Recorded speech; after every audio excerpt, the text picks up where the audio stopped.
Media শাসনের কথা আমি আর শুনবো না দিব না। আপনি এই যে জমিনের দলিল বাইর করার পরে পান খায় ভাবছিলেন মনে আছে? এখন পর্যন্ত দলিলটা বাইর করছেন ফাঁসির করতে দাদা এখন শোনেন কোন কামে অনেক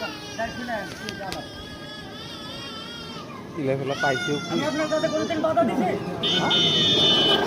আমার কাছে আপনি ওয়াজ বলে বাধা দিয়েছিলাম আপনাকে? বেয়াদব কোথাকার,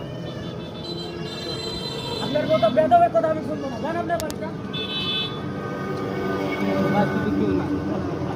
বাড়ি কোনটা কাগজপত্র দিয়ে দেখা হয়। কাহিনিটা হচ্ছে কি, আমি পঞ্চগড় দেবীগঞ্জে গিয়েছিলাম।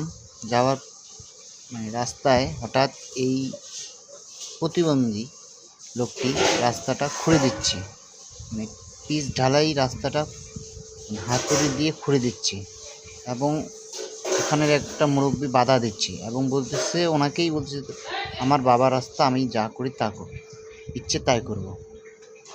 তাই ভিডিও করতে গেছিলাম, তো প্রতিবন্ধী দেখা পেয়ে বাধা দিয়েছিল, আমি ওখান থেকে শর্টকাট ভিডিও করে চলে আসলাম।